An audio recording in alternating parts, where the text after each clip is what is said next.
Bon, bah, merci d'être là. Donc, je suis Aurélie Godard, je suis artiste et j'encadre le post-diplôme pour la session 2015-2016. Donc, l'équipe est là. Je vous présente Jean-Julien Ney, Gaëtan Colère, Eva Sadowska, Flora Bastier et Chloé Masson. Donc, pour cette session, en fait, pour moi, la question de la collaboration est quelque chose qui s'est imposé à moi assez naturellement et j'ai eu envie de l'expérimenter pour ce post-diplôme, à savoir plus de tenter différentes méthodes de collaboration. Donc, quand on a fait l'appel à candidature, c'est déjà quelque chose que les candidats connaissaient, et c'est un peu aussi avec ça que notre choix s'est orienté. Donc voilà, l'équipe, c'est différents artistes qui multiplient les formes et les médiums, et voilà, où le travail pouvait a priori présenter en tout cas des travaux collectifs à différents niveaux. Et voilà. Donc, dans le diaporama qu'on va vous présenter, d'abord, les artistes vont montrer succinctement quelques pièces qu'ils ont fait déjà avant ce post-diplôme. Ensuite, on va vous montrer l'expérience en Chine, ce qu'ils ont vu, ce qu'ils ont développé, ce qu'ils ont tenté de faire en fait, et puis ensuite comment est-ce que ça se répercute dans leur travail aujourd'hui et qu'est-ce que ça peut amener demain, quoi, on va voir. Donc il y a quand même pour cette question-là, on est vraiment en train de chercher beaucoup, donc c'est vraiment des expériences que vous allez voir plus que des travaux finis, quoi. Donc Chloé, si tu veux commencer à montrer ton travail. Ouais.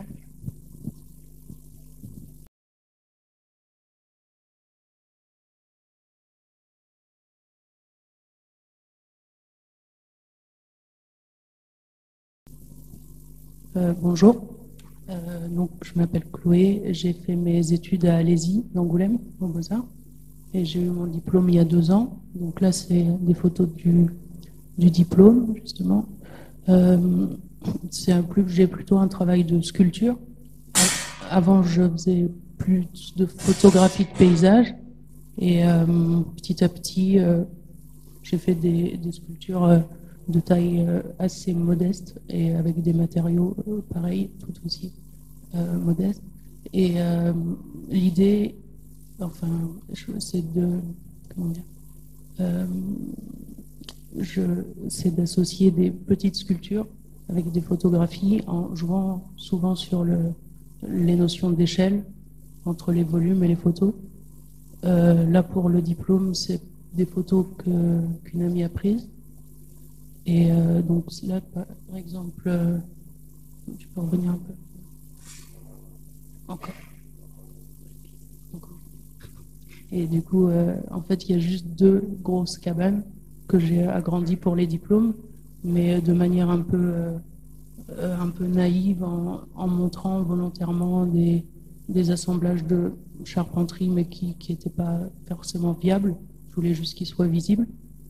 Et ensuite, ouais, certaines petites sculptures sont associées à des images et d'autres sont autonomes quand la forme me semble assez intéressante pour qu'elle fonctionne toute seule. Et des fois, voilà, il y a ça c'est en pellicule d'appareil photo, c'est des mini scénettes, des genres de diorama comme ça avec un petit élément en volume et une photo.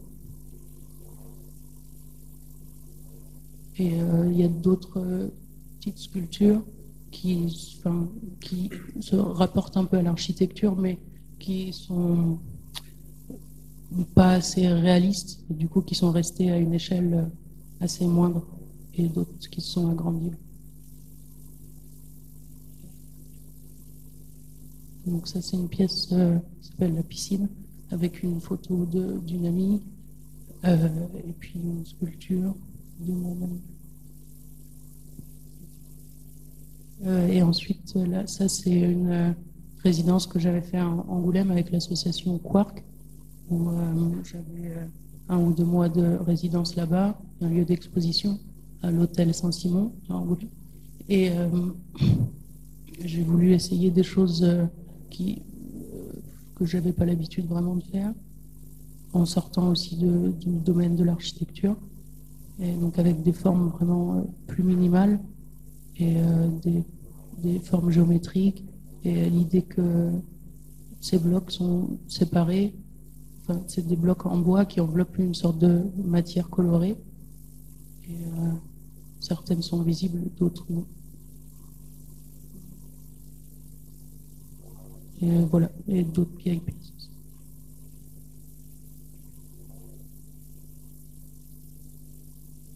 Et toujours des architectures à côté très fragiles, euh, un peu comme des dessins dans l'espace où c'est assemblé vraiment à la colle à bois très rapidement et tout. Et c'est en changeant l'échelle, en agrandissant les pièces, c'était aussi pour changer un peu de mode de construction, enfin pour vraiment construire des choses plus que faire du petit bricolage. Ouais.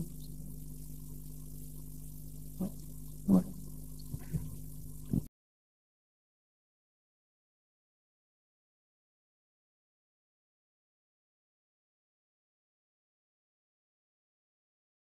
Bon, bah, c'est à moi. Alors, ça, c'est un petit boulot que j'avais fait avec une copine qui est architecte comme moi, qui était la question de la vision en plan et en fait, essayer de comprendre l'espace de manière ne plus avoir un seul point de vue, mais plusieurs. Donc, c'est une espèce de système qui. Ah ouais, je suis architecte aussi. Bon, voilà. Euh, donc voilà, au début c'était pensé pour être en verre et un petit peu comme un sablier en fait, quelque chose qui permet de voir passer le temps et de trouver son référent comme ça, son point de vue. Donc voilà, ça c'est un abri en fait que j'ai fait avec un copain qui est archi aussi pour un festival d'archi il y a un petit bout de temps maintenant. En fait, on est parti de figures platoniciennes, euh, en fait, qui sont les différents layers de structure. Le premier en bois, le deuxième en câble, le troisième aussi, le quatrième, c'est la composition de ces trois premiers, et le dernier, c'est la position de tous les parapluies. Ce que vous voyez en bas, ce sont les pièces qui permettent d'accrocher les parapluies. Donc c'est un abri en fait, un peu comme un oursin qui permet d'avoir ou les parapluies ouverts ou fermés. Et voilà, donc ça ce sont les différentes pièces qu'il compose. Il manque des bouts en fait, enfin des cordes en Kevlar. Et ça c'était pendant l'expo. Voilà. Donc, une, deux, trois. Ça c'est un petit projet pour un concours pour une chambre d'hôtel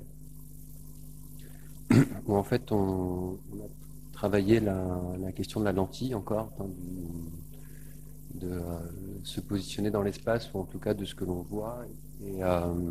Et en fait je m'intéressais à l'époque au fisheye et à permettre d'ouvrir le champ en fait. Donc ça me plaisait bien pour enfin, le rêve, le dormir, toutes ces questions-là. Et en fait je m'étais enfin, l'idée était d'habiter un fisheye, quoi, habiter un objectif très grand. Mais pas. Bref, je me suis trompé, j'ai fait une connerie. Ce que vous avez vu très rapidement tout à l'heure, c'était la coupe où en fait il y avait deux lentilles, une lentille d'eau qui a une réfraction qui est à peu près équivalente à du verre, mais un peu moins. Et en fait, cette lentille d'eau était reliée au matelas, ce qui fait qu'elle venait perturber la vision quand on se retourne ou quand on dort ou ce genre de truc. Voilà, ça s'est jamais construit, ça se construira jamais, c'est trop cher. Mais j'aimais bien et en fait c'est quelque chose que j'ai fait en maquette avec les souffleurs de verre, mais même ça c'était très compliqué. Donc je suis toujours dans des choses qui sont très compliquées. C'est un peu chiant. Euh, Ça c'est un petit projet où l'idée était d'être plus grand en ayant la même ombre. Et je suis parti d'une maison standard, Phoenix, pareil, c'est une collaboration avec un copain, celui d'avant aussi. on s'était posé la question de faire une maison qui a plus de volume mais qui fait la même quantité d'ombre, à 8% près. Donc ça, ce sont toutes les études d'ombre qu'on avait fait au solstice d'été, à l'équinoxe et au printemps, selon différentes horaires. Et après, en fait, on a fait on a utilisé les différentes extrusions solaires pour avoir un volume un peu plus gros. Voilà, c'est ce que vous voyez sur cette image-là, la maison d'avant et la maison d'après. Grosso modo. Ça, c'était une petite collaboration avec. Enfin, même pas. En fait, j'étais son dessinateur. Je travaillais pour Vincent Ganivet, où en fait, il avait besoin de coffrage pour faire une sculpture qui était monumentale et il voulait travailler non plus. Enfin, je comprenais bien ses problèmes de manière complètement analytique, alors que lui, il avait une méthode très empirique. Et c'est la première fois qu'il faisait une sculpture aussi haute. Donc il voulait quelque chose d'assez précis, sauf qu'il a changé complètement de méthode parce que ça s'est fait que à l'informatique, alors qu'avant il fait des maquettes. Et en fait, elle a tenu 1 mois et demi, elle aurait dû tenir 3 mois parce que c'était différent, quoi. C'était pas sa méthode de travail, même si c'était précis, intéressant. Enfin, voilà. Donc ça, c'est une petite maquette de la pyramide du Louvre que j'avais fait à mon ancien boulot, il voulait une maquette. Et c'est de la découpe chimique en fait. C'est la même chose que la découpe, enfin ce qu'on utilise pour faire des plaquettes de circuits imprimés, sauf qu'il n'y a pas de résine en dessous. Donc du coup, on peut découper de l'acier de manière très très fine comme ça et avoir des structures très légères. Ben, c'est assez chouette. Ça, c'est le boulot que j'ai fait pendant 7 ans dans une boîte d'archi où on faisait des trucs un peu compliqués, bizarres en acier. Voilà, et puis je vais passer rapidement. Ça, c'est un petit voyage en Iran pour la Terre. Je voulais revenir là-dessus. Parce que, c'est marrant cette architecture en terre parce que c'est complètement préservé. En même temps, c'est une architecture qui est censée être vivante, qui est censée évoluer tout le temps. Mais là, c'est préservé sous l'ONU et ils ne savaient pas quoi en faire en fait, et comment la restaurer, comment la faire vivre. Donc on avait essayé de travailler sur cette question-là.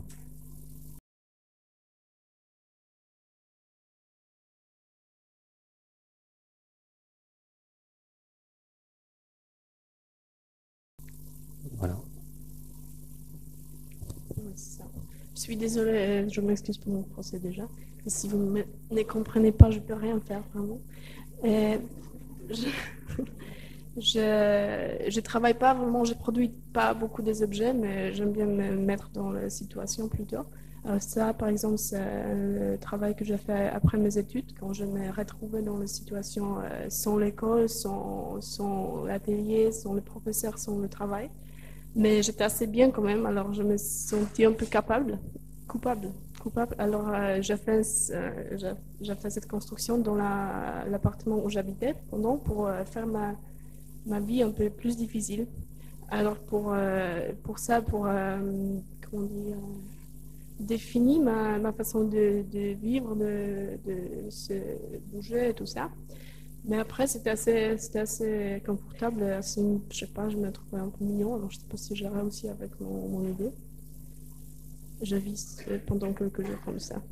J'habitais. Euh, Après, ça, c'est les séries de photos faites par mes amis pendant les concerts où on était ensemble. Et après, pendant la pause, entre les deux concerts ou après les concerts, normalement, je monte sur la scène et je dis salut, désolé, je ne suis pas musicien, mais j'aimerais bien. Et alors, en fait, c'est juste pour photo, pour Facebook. Si ça ne vous dérange pas, je m'excuse. Et c'est comme ça. Ah, ça, je ne voulais pas montrer. Ça, c'est juste la situation. C'est juste, en fait, c'est juste les petites interventions. Et dans une salle où j'habitais pendant un Erasmus+, j'ai mis un numéro 7 en métal sur du sport, je ne sais pas comment on dit, et je me fais un autoportrait avec ça. Mais ça fait partie de notre projet aussi, que je montre. Et ça, c'est mes parents qui, ça je fais pendant mes études encore. C'est mes parents qui, je les forçais d'apprendre mon morceau que j'ai fait pendant que j'ai fait la musique au lycée sur ordinateur. Je l'ai forcé par l'officiel lettre. En fait, c'est moi qui ai écrit ces lettres, mais c'est mon professeur qui a signé. Dans ces lettres, il dit que s'il ne veut pas réaliser ce travail, qu'il ne veut pas m'aider et s'il ne veut pas l'apprendre, ce morceau, je vais être viré d'école. Alors il a signé ça et comme ça mes parents ils ont appris. Mais le problème c'est que ma mère ne parle pas vraiment français, anglais, pas du tout en fait. Et mon père il aime pas ma musique en fait, il ne considère pas comme musique du tout. Mais c'est ça le fait. Le résultat. Nie, bez. Je vais pas montrer tout, mais. Dobrze, lepiej wam idzie bez podkładu. A to stań trochę do tyłu, bo ci głowa obcina. Ale ekstra jest to świetlówka. A spróbuj sobie wybijać. Zróbcie próbę.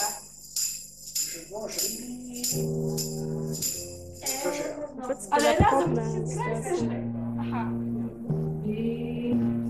Le morceau s'appelle Elephant Man. Si personne... A to fałsz.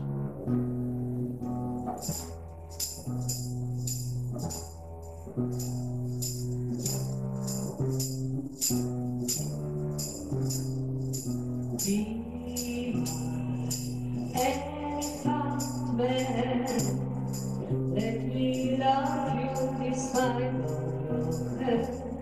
on your face in spite of what you lie, and let me feel like I don't care of who I am of who we are and why I'm still here. Oui, ça dure 3 minutes, alors ça va, c'est pour l'instant. Et ouais, c'est tout.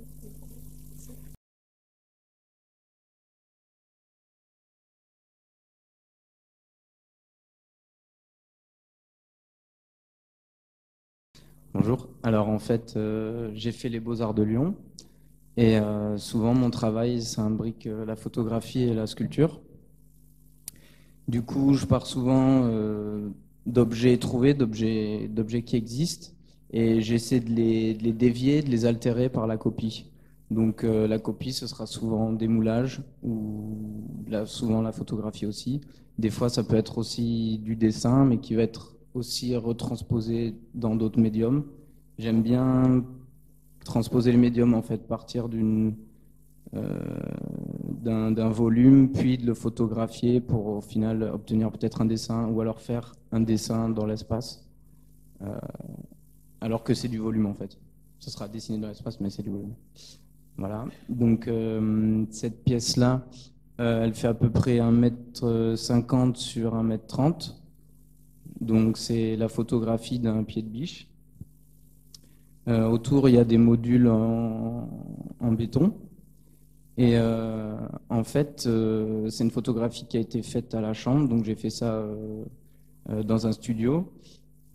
Et il y a comme 2 sources de lumière dans cette photographie en fait. Donc ce que je voulais, c'était avoir un peu une sorte de lumière de pack shot produit en fait. Et ce que je fais souvent, là par exemple, j'ai pris cette tête de pied de biche et je voulais la rendre sculpturale, mais par le biais de la photographie en fait. Donc du coup, je l'ai agrandi. Donc la photo fait à peu près 1,30 m. Et en fait, ce qui m'intéressait dans cette pièce, c'est que je voulais que la photographie, elle mime le volume et que le volume, donc les sortes de bas-reliefs en béton, il mime un peu la photographie, en tout cas l'image qui est des sortes de jeux avec la lumière en fait. Donc c'est des moulages du sol de l'atelier. Et sur le côté, j'ai avec des sprays cabine avec de l'acrylique verte. J'ai fait une sorte de spray sur le côté, donc il y a tous les reliefs qui ressortent. Donc ça fait comme une sorte de bas-relief, ça cherche à faire image. Donc là, on a la photographie originale. Et en fait, par l'agrandissement, je voulais vraiment rendre cet objet très sculptural, très pesant, mais en même temps plutôt flottant en fait. Il est sur une sorte de fond pictural un peu virtuel quoi. Je cherchais un peu à ce qu'il soit sculptural, donc très proche de la matière, mais en même temps à le virtualiser. Donc ça, c'est une installation qui doit être faite dans un mur plan ou une timaise là en l'occurrence. C'est à 1,50 m du sol, c'est à hauteur de vue. En fait, je vais aller directement à l'autre. En fait, donc c'est un pneu qui va tourner derrière un plexiglas dans une fenêtre. Donc la fenêtre en plexiglas est sur la même surface que le mur. On ne le voit pas, ça fait comme une sorte de découpe. Voilà. Et le pneu tourne aléatoirement en fait. Donc il y a un peu une sorte comme d'impossibilité d'attraper le motif du pneu. Ça fait un peu comme quand on est dans un train et qu'on regarde les poteaux qui défilent sur le côté. Il y a un peu cette impossibilité d'attraper le motif, quoi.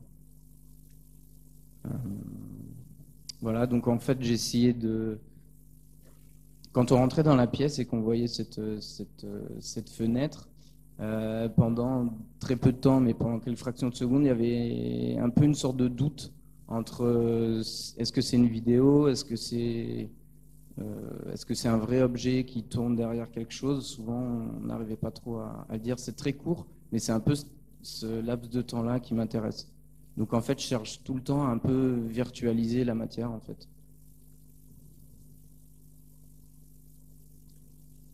Donc ça fait à peu près 1,30 m. Le cube en verre fait 30 cm sur 30 cm. En fait, je suis parti d'un outil de repérage dans l'espace qui est un sextant. C'est un dessin de Tycho Brahe, qui est en fait un astronome danois du 16e. Et il a fabriqué beaucoup d'outils qui ont fait avancer l'astronomie. Et en fait, j'ai repris le dessin de ce sextant-là à la main. Et du coup, je l'ai scanné. Je l'ai ensuite reproduit en 3D et je l'ai mis dans ce système-là. Donc en fait, on a un objet, on n'arrive pas trop à dire ce que c'est. On voit que c'est un volume, mais quand on y arrive... on n'arrive pas trop à savoir si c'est plat ou s'il y en a plusieurs. Il y a une sorte d'éclatement. Il y a un seul modèle, mais il est complètement éclaté dans ce système de verre. En fait, c'est comme une sorte d'aquarium. En fait, mais en fait, il y a une sorte d'angle à 80 degrés. Ça se voit, il est tordu. Et en fait, cet angle-là fait qu'il y a beaucoup de diffraction. C'est un peu le reflet d'un reflet d'un reflet d'un reflet. Donc, c'est une sorte de un peu paysage infini. Et il y a de repérage dans l'espace qui va complètement s'évanouir dans toutes les surfaces du verre avec les reflets qui font des images.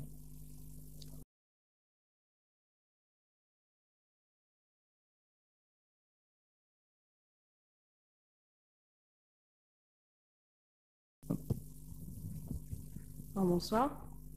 Donc moi c'est Flora. J'ai passé ces 5 dernières années à l'ENSA de Limoges, dont je suis sortie diplômée donc au mois de juin dernier. J'ai également un master CCIC, donc un master en création contemporaine et industrie culturelle à la fac de lettres de Limoges.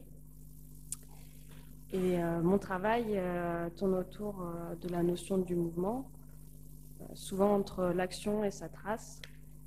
Et voilà, je travaille beaucoup par des processus créatifs, notamment le dessin performatif, là, sur ce qu'on peut voir sur l'image. C'est une série de dessins, en fait, qui sont réalisés en skateboard. Les photos, donc, sur le côté droit, qu'on a testé. En gros, chaque dessin va être un mouvement différent réalisé en skateboard. Et voilà, donc ça, c'est un travail assez représentatif de ce que je peux mener. Déjà, on peut voir un peu aussi le côté collaboratif, travailler avec d'autres gens qui ressortent de ça. Également, on retrouve un peu le côté de confrontation culturelle. quelque chose auquel j'attache beaucoup d'importance. Et dans ce travail, par exemple, ça c'est une vidéo que j'ai appelée Suminagashi urbain. Donc je reprends en fait la technique traditionnelle du Suminagashi, où il s'agit de déposer des encres en surface d'eau. Et ici, je le détourne parce qu'un jour, j'ai découvert que donc la bombe de peinture restait en surface d'eau. Et voilà, en fait, j'ai réalisé ces peintures dans les flaques en ville. Et c'est une manière de peindre sur des surfaces éphémères.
Donc voilà, je travaille beaucoup entre le dessin, la vidéo, la photographie.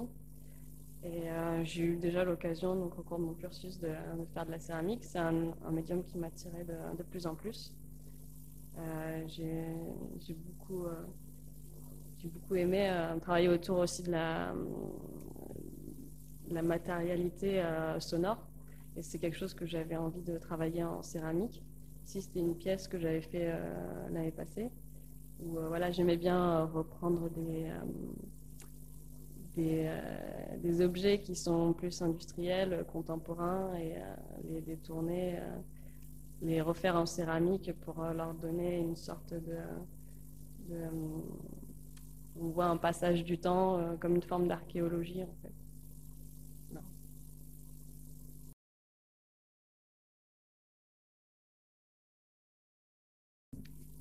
Donc dans l'ensemble des travaux qui vous sont présentés, vous pouvez un peu voir déjà les prémices de certaines résonances qu'il peut y avoir dans nos boulots, et après vous allez peut-être un peu comprendre, même si on ne voit pas encore, comme je disais tout à l'heure, on n'aura pas tellement d'images à vous montrer des futures collaborations, mais il y a des choses qui commencent à se correspondre dans le travail de chacun, quoi.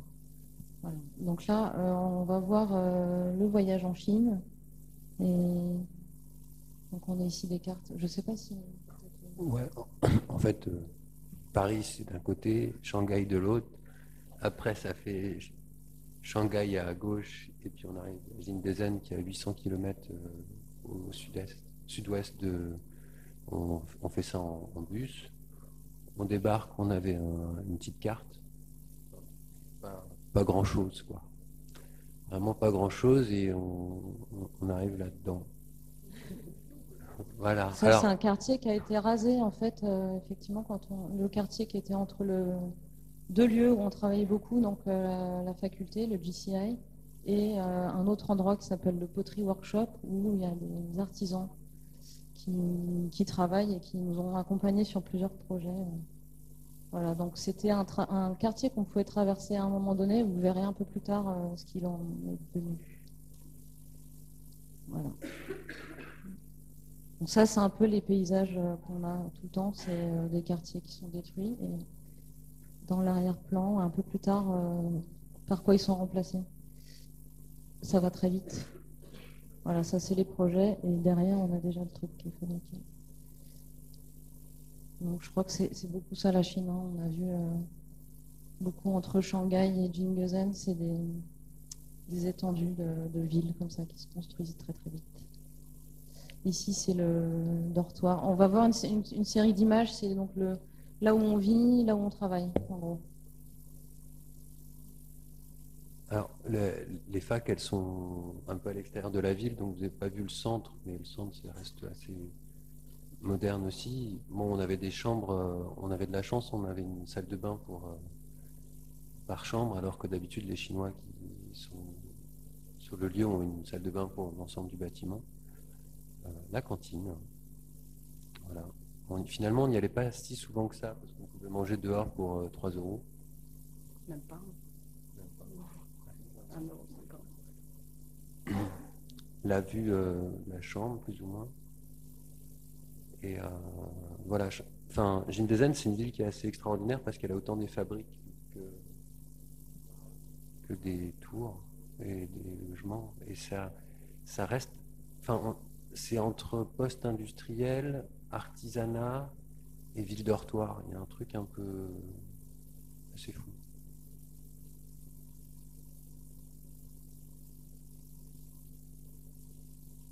Donc ça, c'est l'atelier où on travaillait.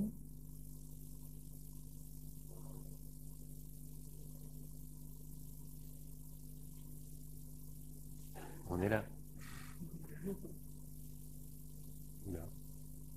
C'est Gaëtan qui essaye de voler. C'est pas facile, hein, franchement. J'essaie de développer une méthode, on verra.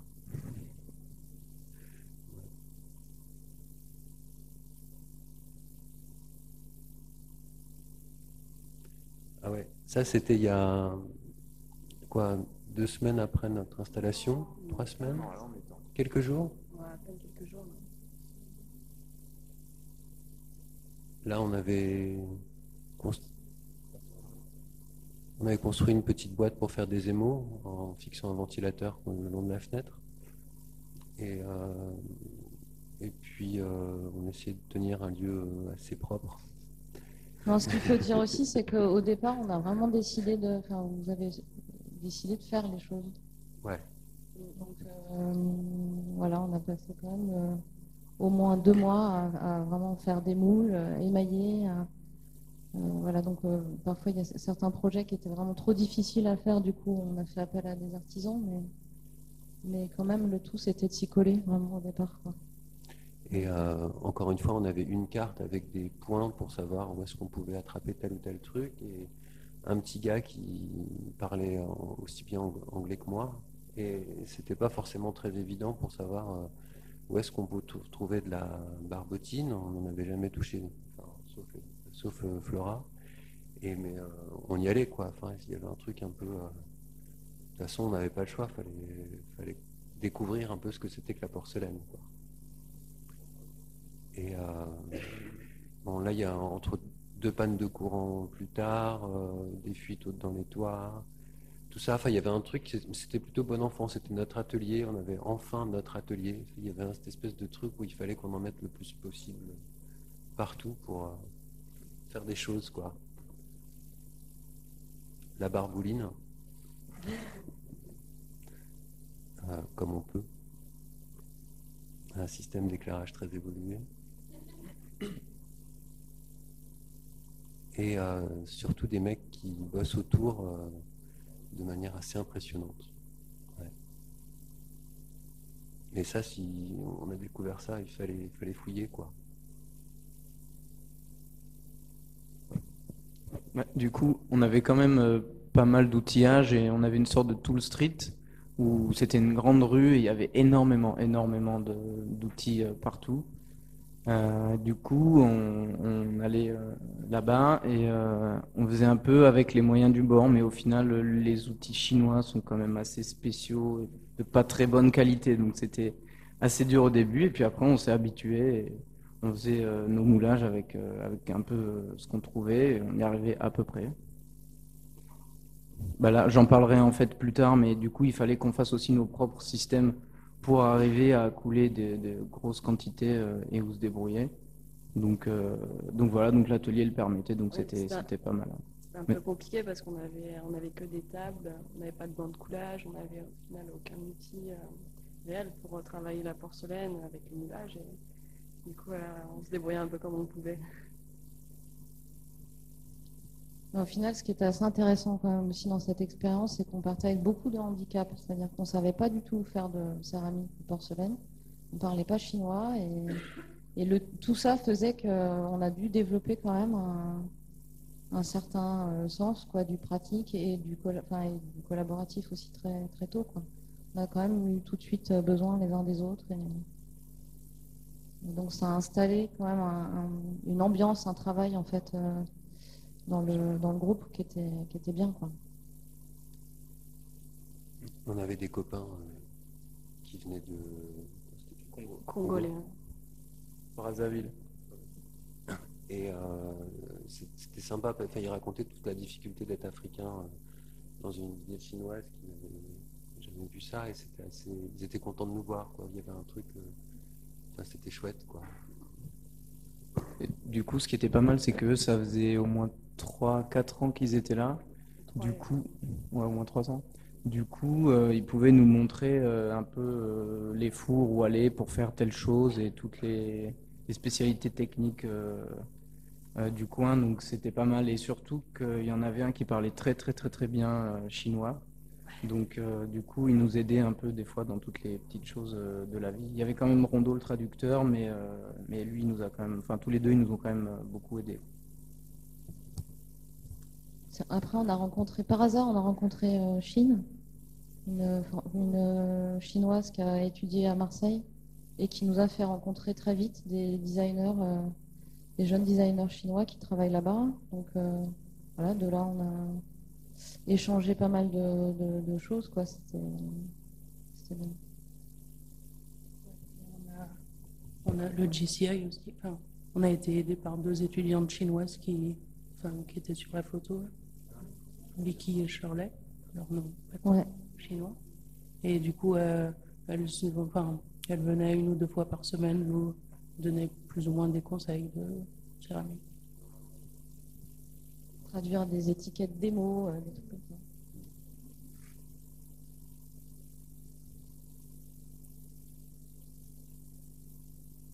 Ils font des très très bons baozi pour. Ouais, ça c'était mon Enfin, vendeur de sortir, baozi 2 préféré. yuan chaque. Enfin, Non, 1 yuan. Et ce mec-là, il était vraiment sympa, quoi. Il parlait un petit peu anglais, lui, donc c'était plus facile de savoir ce qu'il y avait dans les baozi. On a dîné dans le resto chaque soir. En fait.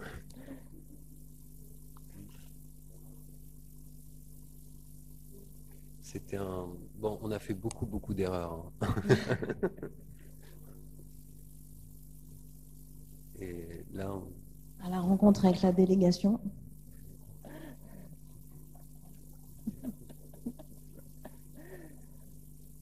Portrait de famille.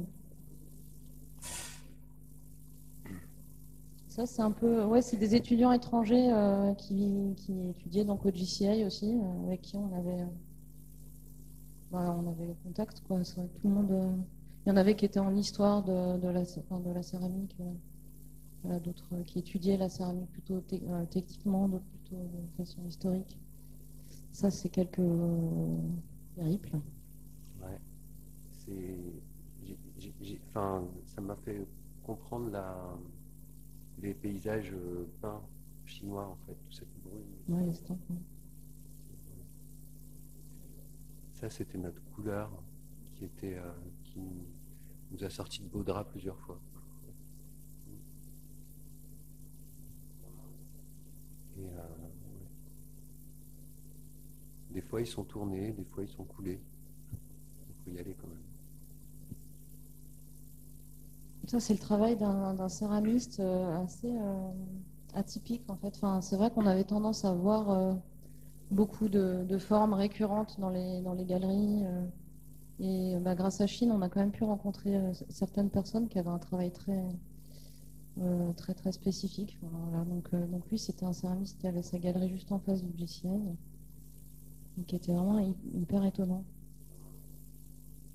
Parce que c'est vrai qu'il y avait quand même énormément de vases, de théières et de pots en fait. C'était assez rare d'ailleurs qui étaient très très très très beaux, mais c'était assez rare de voir quelque chose qui sortait vraiment du lot. Et lui, on est resté une bonne partie de l'après-midi avec lui, avec une cérémonie du thé, tout ça, donc ça prend bien 4 heures. Et il nous a expliqué toute sa philosophie autour de sa céramique et c'était assez beau en fait. Et lui se considérait vraiment comme un artisan. Il voulait pas du tout se considérer comme un artiste. Donc il avait sa galerie, sa boutique et il vendait ses pièces. Mais bon, voilà. Mais c'était vraiment agréable de le rencontrer. En fait, il nous a expliqué qu'il sortait pas, même si son travail comme ça présente des formes assez, assez oniriques, quoi. Ça reste des objets fonctionnels. En fait, il pouvait pas sortir de cet aspect-là. Ça, c'était intéressant de savoir qu'en fait, chaque objet sert quand même. C'est des vases, c'est des théières, mais il voulait pas sortir de cette pratique.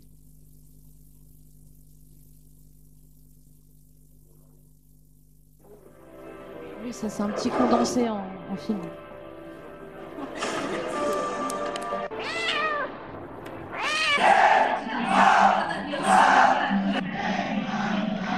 C'est le jour de la rentrée. Petite cérémonie pour nous accueillir.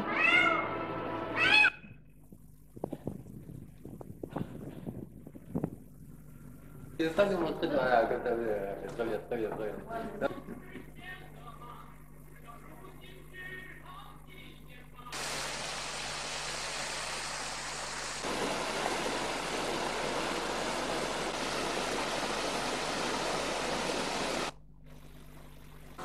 It was naked people, and also they were like this.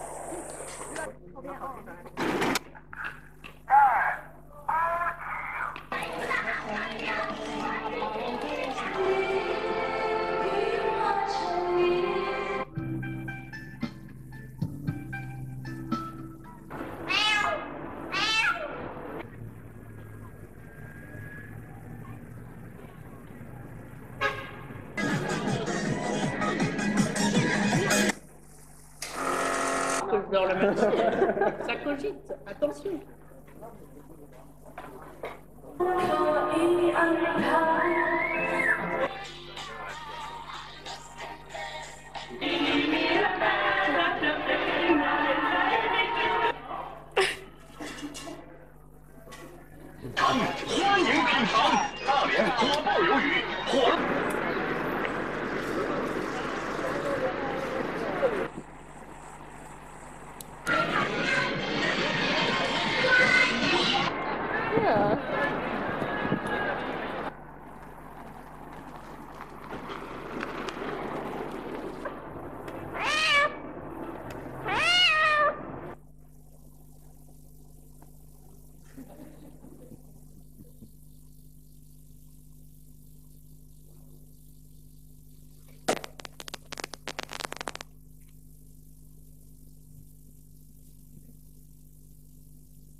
Alors, qu'est-ce qu'on a fait là-bas?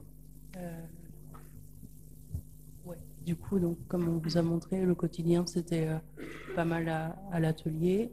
Ensuite, on allait au poterie workshop pour cuire les pièces ou les faire mouler. C'était très proche. C'était assez agréable quand même comme quotidien. C'était cool. Et du coup, on a quand même essayé quelques expérimentations. Là, c'est des formes qui étaient présentes justement en bois dans la présentation que je vous ai faite tout à l'heure. Et c'est des très petites pièces en céramique. Et du coup, c'est des recherches autour aussi de formes géométriques très simples et de parallélépipèdes, de formes qui tiennent, qui sont a priori pas trop adaptées à la porcelaine. Et c'est un peu pour voir les réactions justement que ça fera.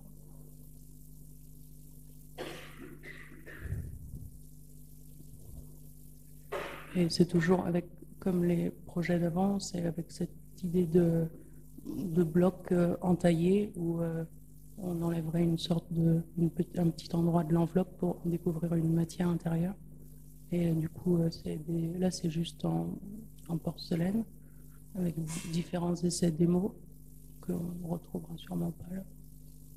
Et du coup, c'est là aussi où je vais orienter mes recherches pour cette année, avec des formes assez simples et des matières, enfin des essais entre de la cire, de la céramique, de la résine. Aussi, oui, il y avait toujours des usines qui étaient abandonnées. Du coup, on trouvait assez souvent des moules par terre, enfin, ou en se promenant comme ça. Et là, c'est un petit moule d'une tête et une main, et que j'ai essayé comme ça d'utiliser. Voilà. Et pareil, que des trucs miniatures comme ça. Et là, c'est plus récemment à l'ENSA, donc en agrandissant un peu la taille des pièces. Je pense que j'ai fait des petites pièces en Chine pour les ramener plus facilement, même si on avait un transport prévu et tout. Je voulais pas faire des trucs énormes. Et du coup, là, je continue un peu sur les mêmes formes.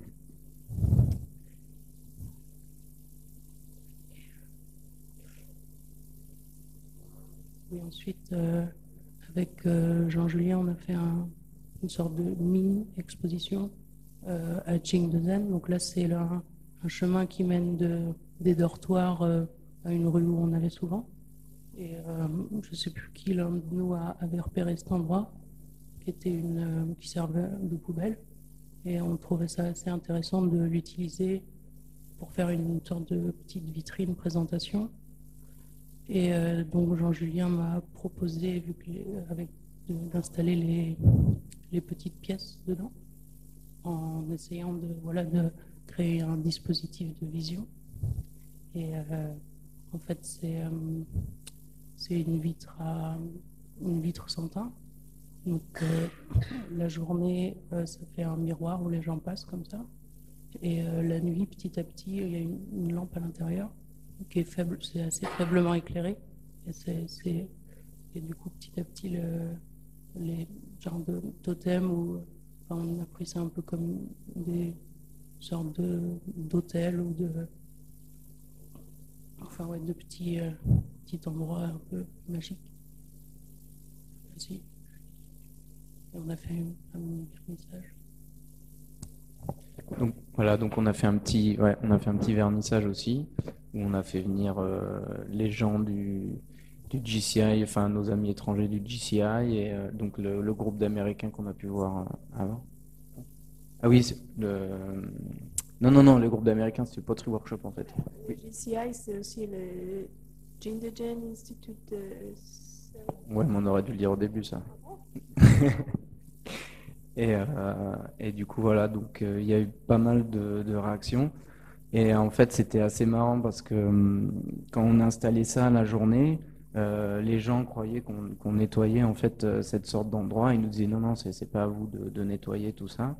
Et ils étaient vraiment très intrigués. Les enfants venaient souvent et les gens qui travaillaient autour aussi. Mais en fait, c'était assez rigolo parce qu'ils osaient pas trop s'arrêter pour regarder. Ils essayaient d'esquiver. Et là, on voit Vicky et Shirley, donc sur la gauche. Et en fait, Vicky, elle essayait un peu d'attraper les gens qui passaient pour leur expliquer. Donc, elle a fait un super travail de médiation. Mais c'est marrant parce c'est comme s'ils osaient pas trop regarder. Ils n'avaient pas envie d'être un peu au milieu de cette espèce de petit théâtre dans la rue, en fait, quoi. Donc voilà, on voit une photo où la journée, l'image disparaît complètement et au fur et à mesure que le soleil se couche, l'image se révèle. Donc c'était pas mal. En fait, c'était plutôt une surprise parce qu'on voulait juste une sorte de plexiglas pour atténuer les informations qu'on allait percevoir dans cette vitrine, que ça fasse une sorte d'image en fait. Et au final, il y avait cette histoire avec le soleil et ça rajoutait vraiment quelque chose de l'hôtel, un peu un petit hôtel mystique en fait. Donc voilà.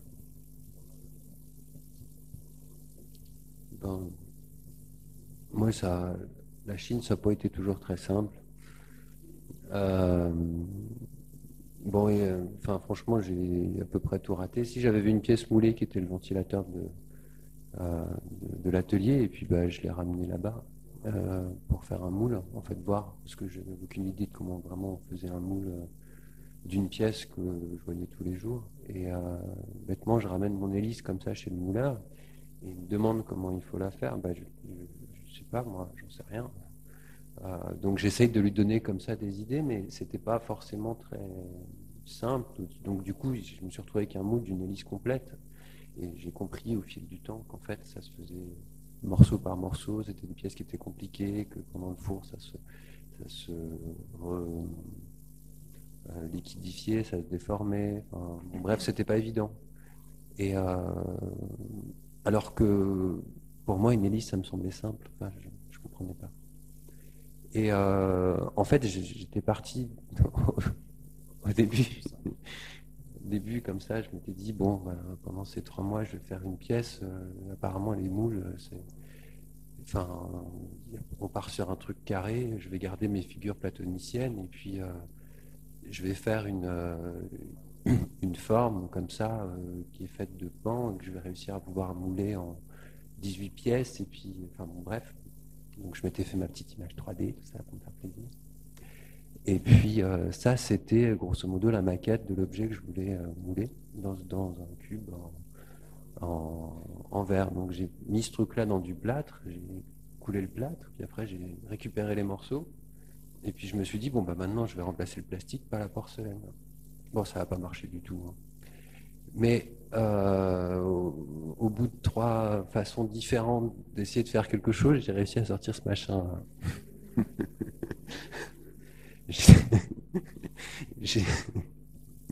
J'ai quand même mis 2 mois pour faire ça. Bon, voilà, c'est à peu près le résultat. J'en suis pas très fier, mais il fallait que je vous le montre. Voilà. Ça, c'était... en fait, j'ai été assez fasciné par les tourneurs là-bas, qui te sortent une clope au bec, comme ça, l'air de rien, des vases qui font 50 cm, 60 cm d'une motte de terre pleine, quoi, et très très rapidement. Et enfin, bon, j'ai pas essayé parce que c'était pas possible, quoi. Mais alors bêtement, je suis venu avec mon petit dessin parce que je me suis dit si vraiment j'arrive pas à faire de la porcelaine, j'ai fait suffisamment de dessins et je vais essayer de parler avec un mec comme ça, sans forcément de traducteur, juste me pointer dans une fabrique en touriste et dire moi, ouais, est-ce qu'il y a moyen de me faire cette pièce? Mais déjà, il n'a pas compris mon dessin. Comme quoi, c'est pas forcément toujours universel un dessin. Et c'est peut-être un dessin d'archi, je sais pas, mais en tout cas, moi j'étais convaincu qu'un dessin d'archi c'était compréhensible, bête comme je suis. Bon, au fil du temps, on a réussi à sortir un truc, et il m'a tourné des pièces, et comme ça, en fait, qui sont une adaptation du projet que vous aviez vu tout à l'heure sur l'autofocus. Voilà. Donc là-bas, voilà, c'est cette pièce-là, quoi. Après, en Chine, j'ai été vachement curieux, en fait. Enfin, j'ai beaucoup aimé le mobilier là-bas et la façon dont ils font, entre autres, les assemblages en bois. Bon, on est censé faire un post-diplôme en porcelaine, mais du coup, j'aimerais poser un peu cette question-là, et ça, c'est un projet que j'aimerais pouvoir sortir peut-être avec Chloé, enfin, on va voir, sur un meuble en fait qui reprend un peu cette façon d'assemblage chinois, mais avec peut-être des pieds en porcelaine. Et ce qui me plaît là-dedans, c'est que l'ensemble du meuble travaille comme une passerelle ou comme un pont. Enfin, il y a un truc un peu... Voilà, et ça resterait un meuble assez souple, alors que la porcelaine est fragile. C'est essayer de travailler sur cette limite-là. Bon, c'est les petits dessins que j'ai fait hier soir pour vous montrer quelque chose. Ça, là, c'est un petit projet que j'avais commencé à faire en Chine. Et du coup, c'était la question de... Enfin, c'est ce qui est un peu dans l'atelier. C'était la question d'émetteurs-récepteurs. En fait, en discutant vachement avec Flora sur toute sa recherche sur le son et les coupoles et tout ça, je me posais cette question de faire un émetteur et récepteur. En fait, une parabole, c'est vraiment ce qui permet de transmettre un vecteur. À partir du moment où on est dans le point de focale, de manière très linéaire, donc du coup, ça permet d'écarter les pièces assez loin et de pouvoir choper des sons comme ça. Donc j'aimerais bosser sur peut-être là-dessus. Voilà. Bon, j'en avais coulé une, il y avait des trous, alors j'ai continué à la trouver. On verra bien. J'ai eu un accident de scooter en rentrant. Donc pendant 1 mois et demi, 2 mois, je suis resté derrière un ordinateur, frustré comme pas possible, et je me suis mis à dessiner un truc. Et en fait, c'est la question un petit peu d'une position en fait du corps que la NASA a trouvée dans ses recherches dans les années 70, qui est celle du corps qui ne fait aucun effort et qui n'a pas de pesanteur. Et en fait, je m'étais un peu posé cette question-là suite aux images de quand j'étais suspendu là. Et j'aimerais travailler sur cette histoire-là. Voilà. Donc ça, c'est trois petites images, une foule, 2, un immeuble que l'on détruit, et 3, cette espèce de cocon comme ça, un peu armure, un peu bref. Et en fait, au fil des recherches, je me suis rendu compte que la porcelaine, c'était un supraconducteur. Et que du coup, quand on la mettait dans une pièce très froide, genre à 0 degré, les aimants en fait qu'on mettait dedans, donc un corps avec une combinaison ou je sais pas quoi, permettrait d'être en lévitation. Donc, enfin, il y a toutes ces espèces de recherches autour de la porcelaine sur la supraconductivité qui me plaisaient bien. Ça, c'est des recherches un petit peu sur des pots en terre ou des sculptures sur cette histoire de combinaison. Voilà.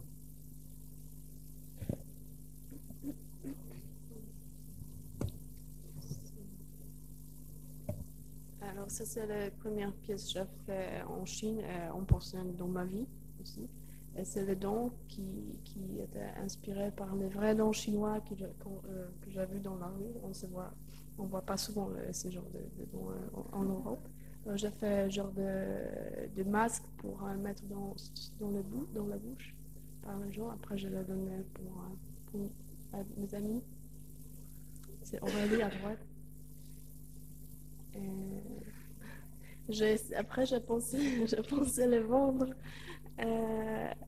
dans le marché après, mais pas pour l'argent, mais en fait pour faire une photo de clients. En fait. Je voulais les donner gratuit, mais, mais pour les photos de quelqu'un avec le don. Mais finalement, c'est moi, Stan. Mais après, je me suis dit, si je vends quelque chose, je vais vendre quelque chose de mieux, je vais vendre moi-même. Et je fais des petites figurines qui me ressemblent un petit peu, mais c'est assez simplifié aussi. Et je ne l'ai pas émaillé parce que c'était aussi pas possible de le cuire après. Mais j'ai ajouté les pigments noirs lentement pendant les couleurs. J'ai ajouté plus et plus le coulage.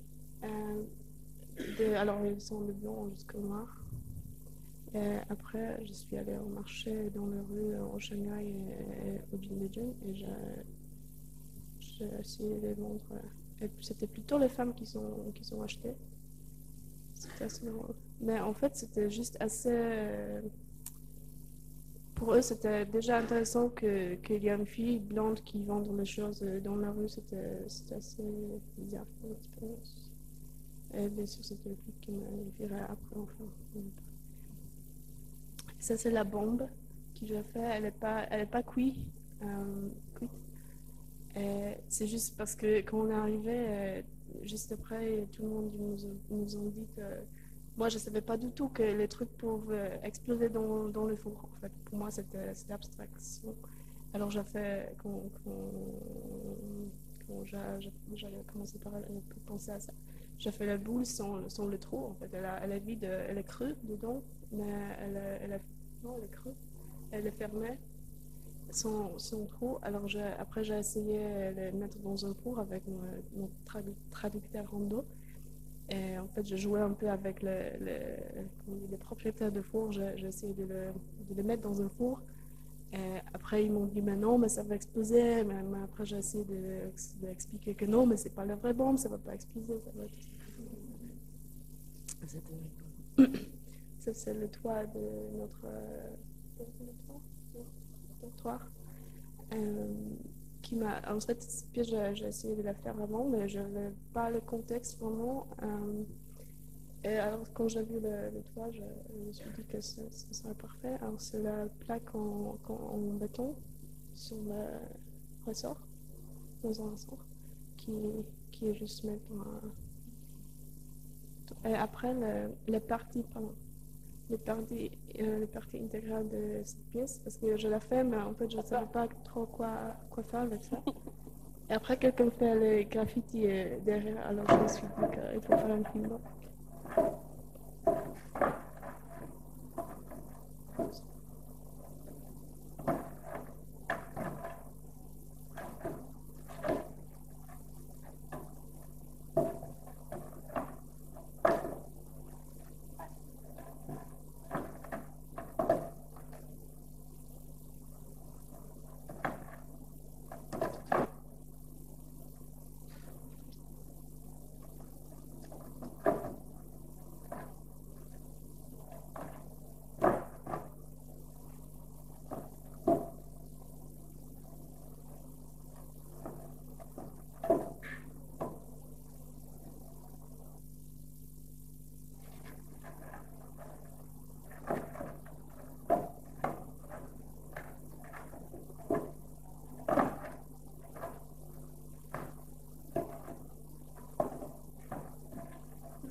Aurélie m'a pas mal aidé avec le placement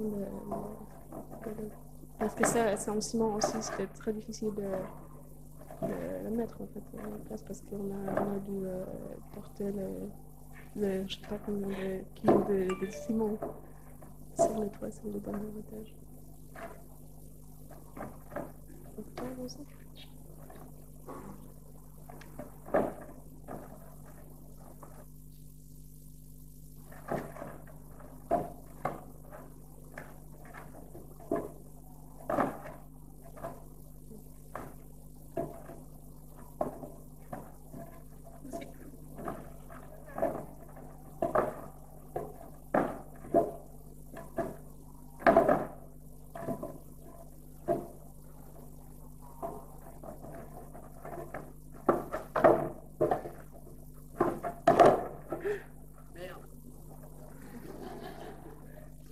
Il a cassé enfin.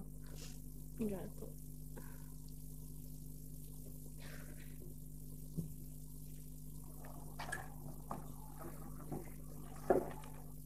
Ça, c'était un Chinois qui nous aidait. Et après, c'est pas vraiment un travail, mais moi j'ai un groupe en Pologne. Alors quand je suis partie en Chine, mon pote du groupe il me dit il faut que tu fasses une vidéo pour nous. Alors vite fait, j'ai trouvé les groupes de danseuses à l'école. Et on a fait quelques rendez-vous. Ils m'ont appris une petite chorégraphie. Et on a fait genre de pop amateur vidéo sur les différents endroits.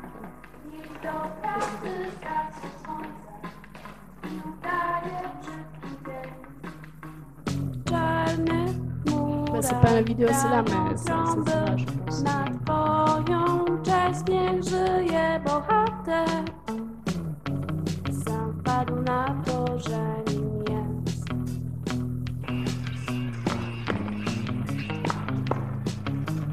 Wymyśl sobie, kim chcesz być. Stań się sobą raz na zawsze. Zrób to sam i resztką sił. Się w siebie, stwórz się, zbaw się.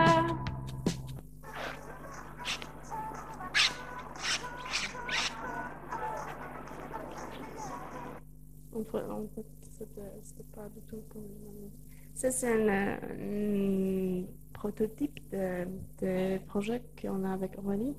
C'est le double basse. En fait, c'est une basse, la guitare qui est divisée pour deux, à deux, je sais pas.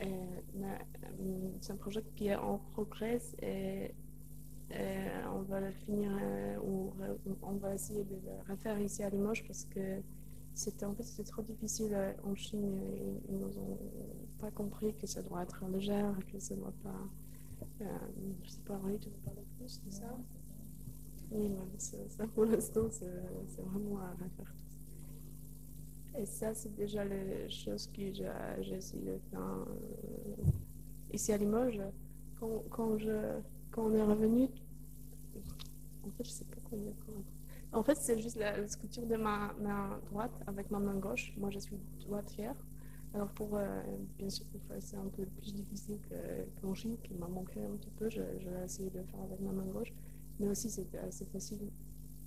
Après, j'ai essayé avec ma pied gauche et ma pied droite. C'est aussi pas très difficile. Je vais peut-être continuer avec les autres parties de mon corps. Ça, c'est pas très sérieux. C'est la mouche que j'ai tuée avec ma pied accidentellement. Je l'ai fait un petit coffre. Je vais l'écrémer après dans un cours. Ça, c'est ma chienne qui est morte il y a, je sais pas, 5 ans ou plus. Et je l'ai fait assez réalistique de mémoire. De mémoire. Et après, quand elle était encore mouillée, je l'ai caressée assez longtemps et elle est devenue un peu aérodynamique comme ça. Je vais la refaire en porcelaine après. Pour l'instant, j'ai quelques projets que j'ai commencé, mais en fait, c'est pas trop clair pour moi. Alors.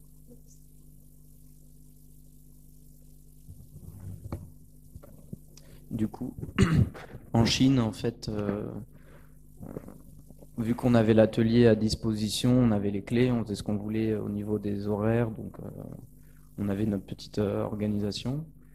Et en fait, moi, la moitié du temps, je me baladais souvent dans Jingdezhen pour trouver, collecter des objets ou des images, en fait, pour plus tard, pour ou travailler sur place avec, les mouler, faire des tests, ou alors directement penser plus tard, ça je travaillerai ça à l'image et je vais voir ce que je pourrais faire avec, surtout en photographie par exemple.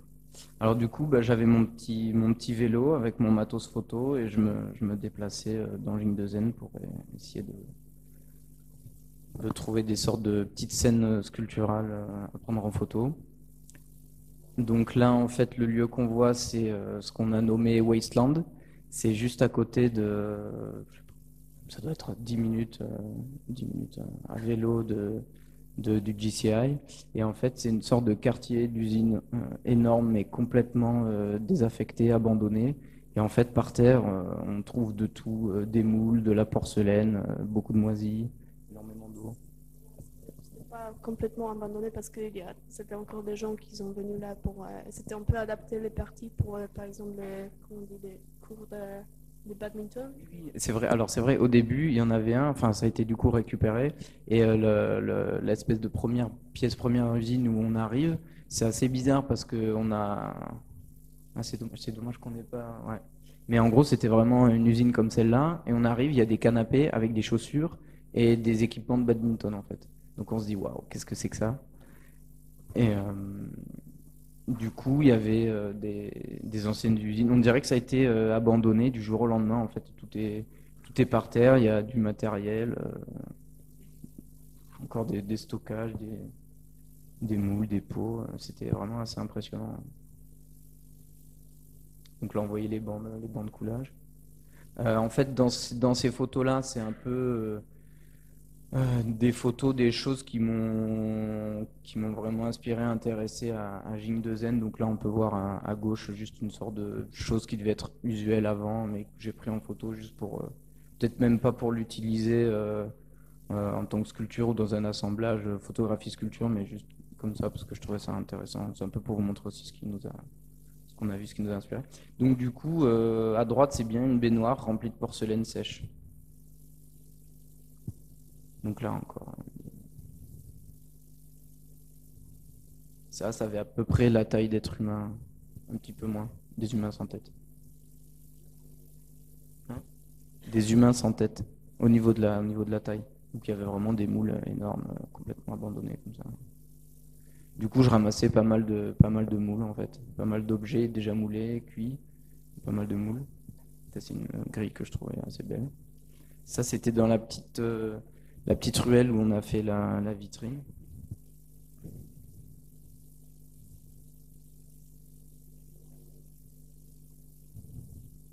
Ça, c'est une photo que j'ai fait du coup, à Wasteland. Et les 3-4 photos que je vais montrer là, c'est des photos que je vais certainement utiliser par rapport à des sculptures en fait. Avec des fois des éléments que j'ai ramenés de Chine. Et du coup, ces éléments-là, je vais certainement les associer avec ces photographies-là en les moulant. Voilà. Du coup, là, c'est les objets que j'ai trouvés. Donc ça, c'était dans un tas, dans une usine à côté, je sais pas pourquoi, ils avaient mélangé du béton et des fragments de tessons de bouteilles. Ça, c'était de la céramique. Ça, c'était, ils mettent ça dans des sortes ils utilisent, c'est comme du charbon en fait. Ouais, ils prennent des pots de peinture, ils creusent ils mettent du béton, ils creusent un trou au milieu et en fait ils mettent ça avec du charbon. Du coup, il y avait une sorte de truc industriel, un peu industriel et organique en même temps. Ça, je crois que c'est de la porcelaine. Il y avait un petit verre dedans, un pot attaqué par l'eau. Il y avait beaucoup de moules attaquées par l'eau, comme on a vu la photo du début en fait. Ça, je crois que c'est une canalisation. Il y avait pas mal de porcelaine pas cuite aussi. Ça, on en voyait souvent sur les marchés, sur les antique markets. On verra dans les photos après. C'est des gazettes avec des tessons complètement fondus dedans. Donc ça, c'est pour faire sécher les tasses de thé.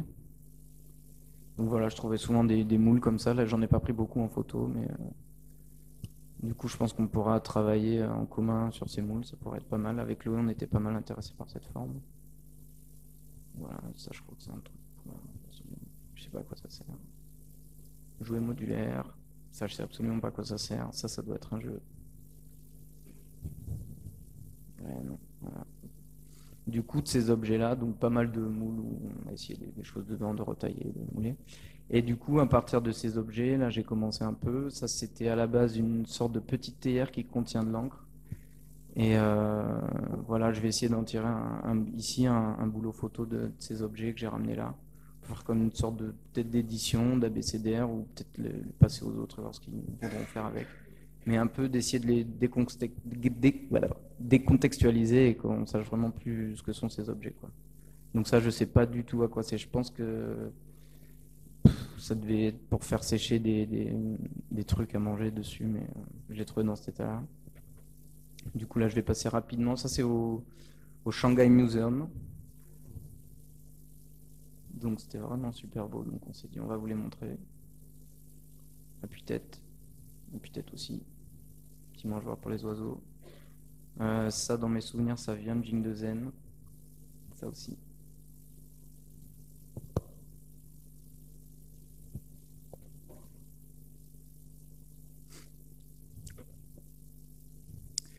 Du coup, là-bas, en parallèle de balades et de moulages un peu ratés, je me suis attelé à mouler en fait un pan de mur qui n'était pas très gros, qui devait faire quand même 25 sur 25 sur 30. Et du coup, on en a fait une théière et une sorte de petite cérémonie du thé pour le bazar, pour l'expo bazar à Shanghai. Donc du coup, j'ai quand même passé, je pense, bien la moitié du temps à essayer de faire un moule. C'était vraiment très compliqué. J'avais fait dans ma vie, j'avais fait qu'un moule. Le plus complexe que j'avais fait, c'était un moule à 2 faces. Du coup, là, il y avait, je crois, 10 pièces. Donc c'était pas mal. Donc si Guy voyait ça, je pense qu'il dirait que c'est à peu près diabolique. Mais du coup, il a fallu développer un petit système pour couler ça parce que ça pesait vraiment trop lourd. Du coup, là, on l'a vidé. Et en fait, ça marchait absolument jamais. Je pensais que le moule n'était pas fonctionnel. Au final, si. Mais il y avait toujours une partie qui allait pas, qui se déflipotait. Du coup, on a appelé un taxi et on est allé chez les mouleurs. Donc, au final, c'est les mouleurs qui, eux, ont réussi en faisant des trous à sortir la pièce. Donc là, c'est des petites expérimentations que j'ai faites. Ça, c'est une pomme de pin géante que j'ai trouvée, que j'ai emmenée chez le mouleur, qui sont très très rapides. Oui, c'est vrai. Ouais, c'est vrai que je l'ai eu contre une gorgée de bière. C'était sur une sorte de petit marché de nuit. C'était vers la galerie. C'était pas vers Sambao. Et ouais. Et en fait, je le regardais. Donc souvent il y avait beaucoup on aimait bien marchander. Et les Chinois adorent ça. Et c'est un peu péché si on marchande pas et qu'on donne le prix tout de suite. Et il avait l'air pas mal éméché. Du coup, j'ai regardé le pomme de pin. Bon, j'ai fait comme si ça m'intéressait pas. Je l'ai reposé. Il était là. Il a fait 2-3 blagues et au final, il m'a dit contre la bière. Donc contre une gorgée de bière, j'ai eu ça gratuit. Ça, c'est un moule que j'ai trouvé. Je pense que c'est une mine antipersonnelle. Une test démo dessus. Donc beaucoup de tests démo sur... ça, on m'a leur dimensionné, c'est pas grave. Ouais, c'est pas grave. En fait, c'est cette même forme-là. Et là, on est allé un peu vite au niveau des photos, donc tout est coupé. Normalement, c'est une photo verticale. Et on voit ce que c'est. En fait, ça fait des sortes comme de petits pots. Je m'étais amusé à faire comme une sorte de petite forêt. Du coup, là, c'était surtout pour montrer les différents tests démo et de mélange. Donc celui-là ressemblait vraiment à un pot. On ne voit pas. Là, une magnifique petite tasse. Du coup, ça, c'est ce que j'ai commencé à Limoges. Donc j'ai moulé un tronc et j'ai découpé un certain angle pour qu'en fait, en les superposant, les angles, enfin en les imbriquant, les angles s'annulent à peu près. Donc ça marche à peu près. Et en fait, c'est pour faire des sortes de colonnes de matière pour les mettre derrière des dispositifs de vision, comme on a vu pour le pneu, et les faire tourner sur eux-mêmes. Donc là, j'ai fait des tests avec des oxydes. Donc c'est un peu le même système que la pièce du début avec le spray d'oxyde sur le côté.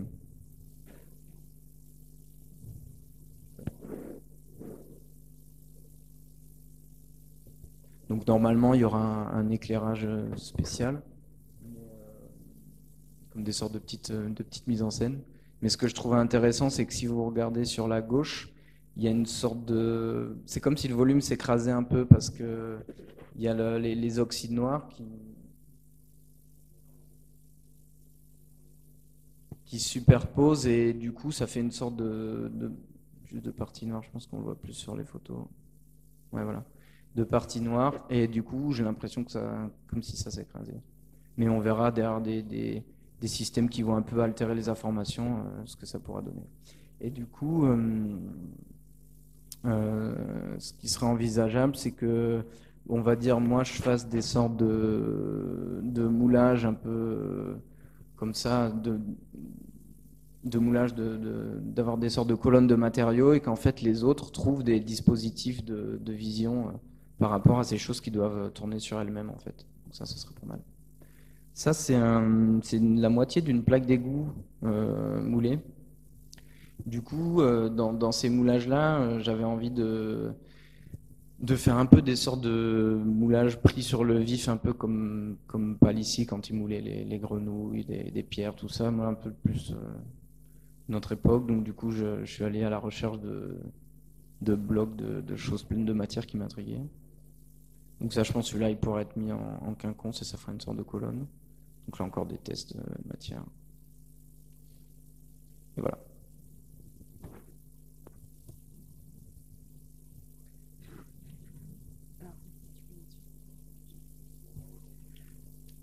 Donc, pour le coup, moi, en Chine, j'étais assez productive. J'ai fait pas mal de petites pièces.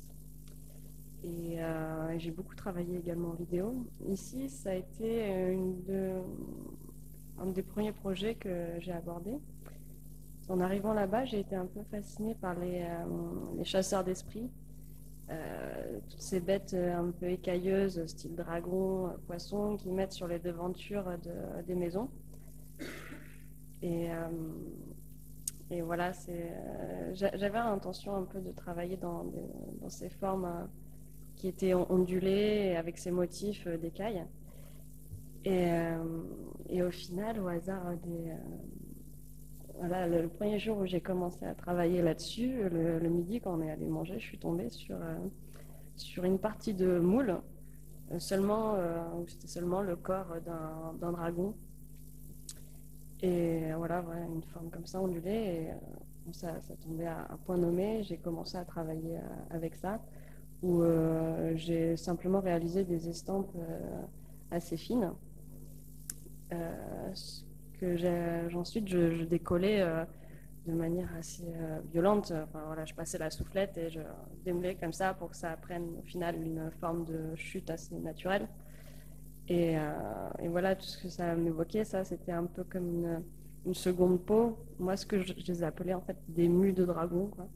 Avoir une forme de trace d'une transformation. Voilà, et puis c'est un peu revisiter aussi cet animal mythique de la Chine. Voilà. Alors voilà. Voilà, oui, on était fasciné un peu par ces grands pots qu'il y avait un peu partout dans la ville où ils en moulaient, mais la plupart du temps, quand même, ils étaient tournés. Et pareil, pour les émailler, en fait, ils les faisaient tourner et ils vont les asperger d'émail. Et voilà, comme j'avais déjà fait plusieurs travaux en skateboard, en roller et tout, et que j'avais ramené mes rollers,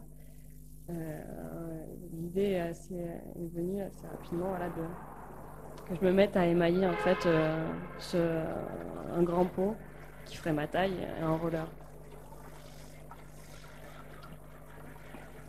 Voilà, c'était aussi une manière de confronter un peu des choses différentes, que ce soit entre la céramique traditionnelle et le roller, la pratique du roller qui va être un peu plus contemporaine.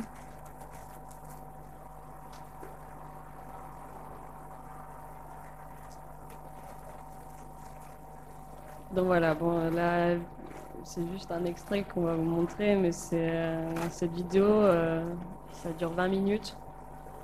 Autant vous dire que ça a été dur, éprouvant de tourner toujours dans le même sens sur une petite surface comme celle-ci.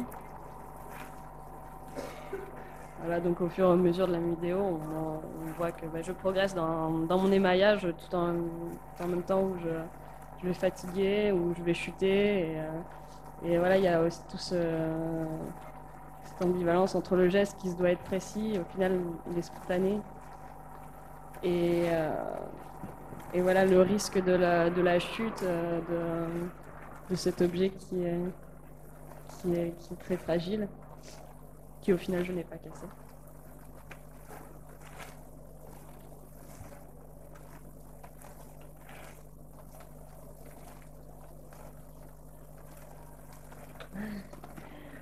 Voilà, après ici je vous montre un point de vue. Au final, on a réalisé plusieurs points de vue. En tout, j'en ai 3 ou 4.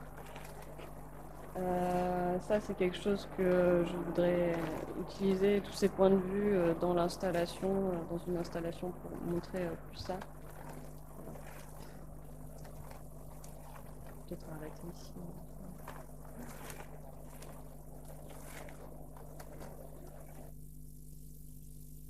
Voilà, donc ici c'est le pot après cuisson, où donc en fait j'avais utilisé un émail bleu, toujours pour rester un peu dans ces tons traditionnels du bleu et du blanc.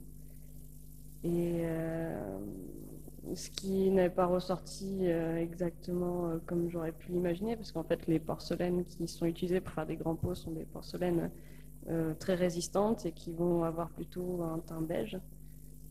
Et voilà, ici du coup on peut voir aussi la réduction de la pièce qui au final faisait ma taille quand j'étais sur les rollers, quand elle n'était pas cuite, et qui après cuisson faisait ma taille quand j'avais plus mes rollers dans l'à peu près. Voilà. Également comme travail vidéo, j'ai pu réaliser une longue vidéo de 30 minutes à peu près, où voilà, ce qui m'a fasciné en arrivant à Jindogen, c'était tous ces travailleurs qui les appelaient les carryman, où en fait c'était des gens qui transportaient les céramiques des studios au four.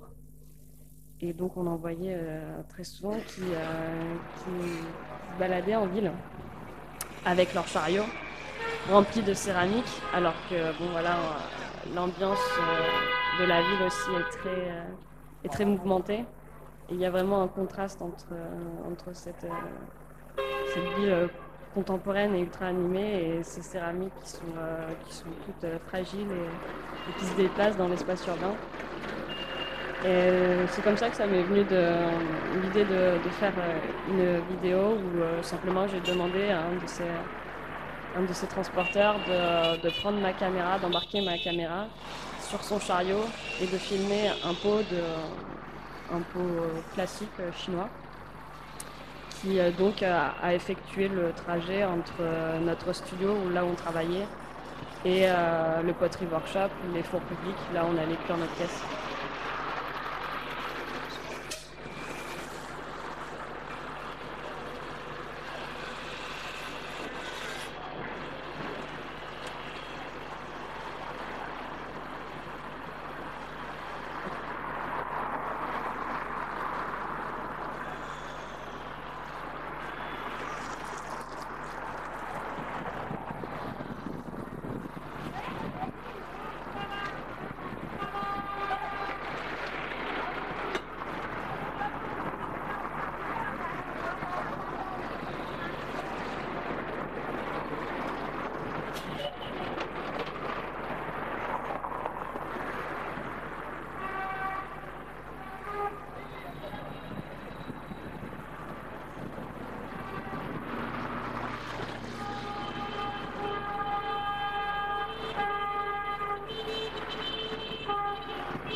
Donc voilà, cette vidéo aussi, c'était un peu une excuse au final pour rendre compte de l'ambiance qu'on peut retrouver dans une ville comme Tilburg. Voilà, donc là c'est les photos de quand on a fait cette petite balade.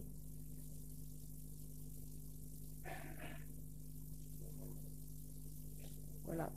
Et donc maintenant la suite à Limoges, où ici je reste un peu dans cette volonté de mettre un peu la céramique en mouvement et de travailler aussi sur le côté sonore et vibratoire.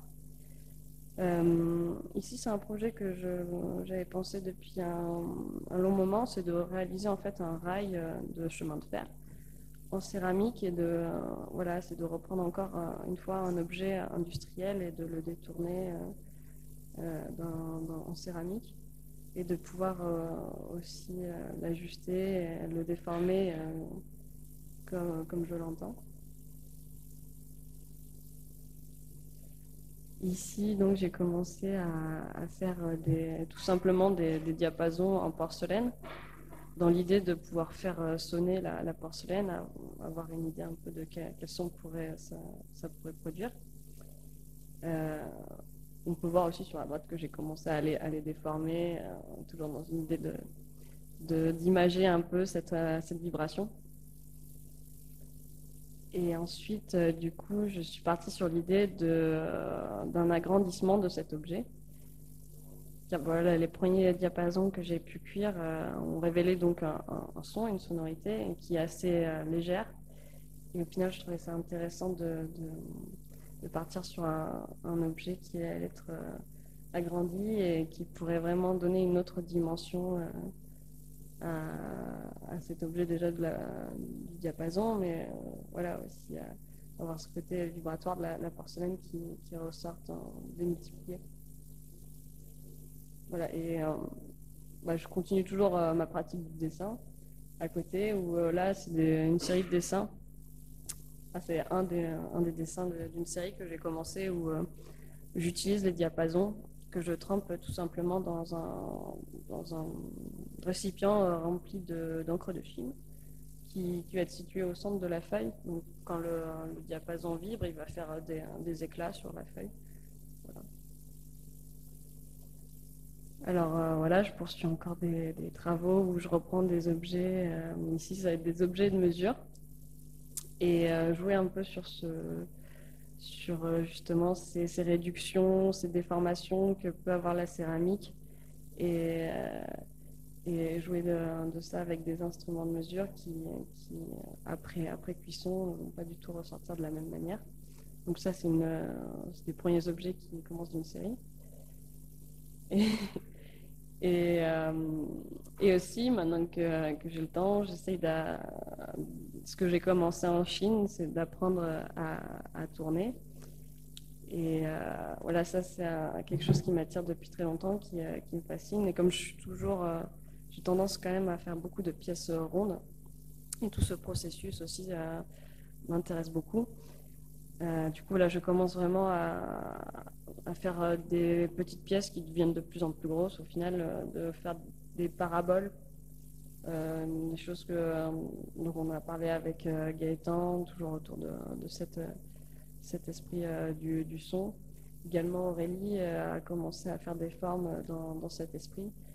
Et Jean-Julien aussi est très intéressé par toutes ces choses rondes ou des choses qui tournent. Voilà. Et Eva aussi, je suis sûre que Chloé aussi. Et voilà, et ça c'est une image en fait aussi de grande coupole, parabole que j'ai fait en Chine, que j'ai émaillé à l'intérieur. En fait, j'avais tout simplement pris, comme je ne savais pas encore tourner des grandes pièces, j'ai pris un grand wok, et je l'ai moulé. Et c'est comme ça que je suis arrivée à faire des espèces de grandes paraboles cloches que j'ai émaillées. Et voilà. Pour rester dans cette idée.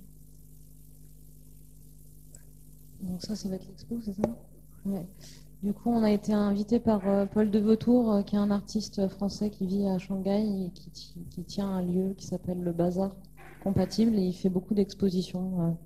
Il y en a beaucoup, c'est une fois par semaine en gros. Le lieu, c'est un tout petit espace dans un marché. Et donc, c'est vraiment un white cube dans un espèce de bazar, quoi. Ça porte bien son nom. Et donc, voilà, il y a beaucoup d'expositions qui se tiennent là, et les gens qui y travaillent autour ont pris part vraiment à la chose, et du coup, sont là pour accueillir le public, parler des expos, nous aider à monter les expos, etc. Donc, pour cette expo, étant donné que c'était à la fin du séjour et que c'était assez compliqué de présenter des pièces, en fait, on a plutôt voulu tout montrer. Voilà. Donc, du coup, c'est un espèce de... Enfin, voilà, on a joué la carte un peu du bazar, de continuer finalement, de ne pas faire rupture à dire attention, c'est une exposition. Finalement, on disparaît un peu dans l'ensemble du marché, et voilà, donc au final on montre un ensemble d'images que tout le monde a produit, et un ensemble d'objets qui sont à la fois des objets trouvés, des objets moulés, des objets voilà, façonnés ou faits à partir d'eux, et voilà, donc c'est une espèce d'installation comme ça un peu qu'on a monté de façon empirique à plusieurs. Donc tout s'est fait un peu sur place, et voilà. Donc il y a certains objets qui viennent discuter avec d'autres, d'autres qui deviennent des socles, d'autres qui sont des supports, etc. Donc voilà, on a plutôt pensé montrer une pratique. Qu'est-ce qu'on a fait pendant ces 3 mois, plutôt que d'essayer de faire une exposition à proprement dire. Donc c'est vrai que ça s'est réglé beaucoup sur place en fait, pendant les 2 jours, le jour et la nuit de montage. Voilà, c'était une expérience un peu extrême comme ça, d'association de formes et d'idées.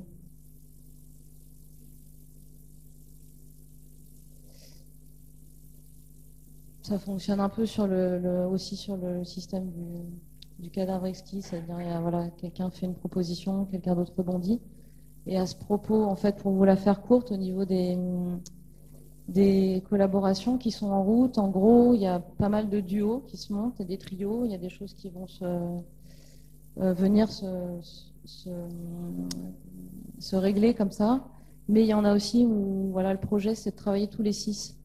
Et là-dessus, donc on a commencé un travail de modelage avec de la terre de briques. Donc on travaille sur le même format et chacun intervient à un moment donné.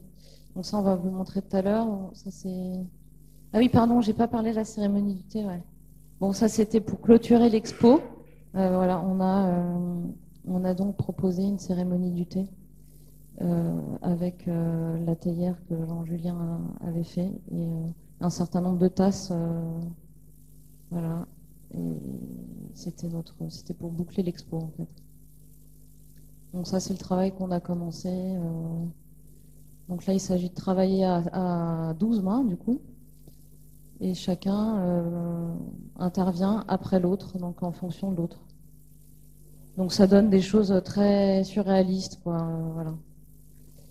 A priori, on va essayer d'en faire beaucoup, beaucoup. Et voilà. C'est sûrement avec la quantité de ce genre de production qu'on peut arriver à un paysage assez intéressant.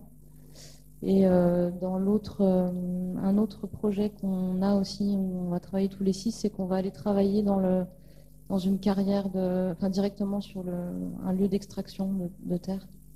Donc là, c'est vraiment la version primitive. On est un camp, on va réussir à produire quelque chose parce qu'on est 6. Donc voilà. Donc pour l'instant, en fait, disons que les projets vont trouver leur place par rapport à des lieux et aussi les lieux vont peut-être générer des propositions. Donc finalement, on travaille plus pour faire une exposition, mais probablement 6. Voilà. En fait, à force de discuter, de sentir des possibles, voilà, il y a trop d'idées, quoi. Du coup, on a trop de travail. Mais c'est super.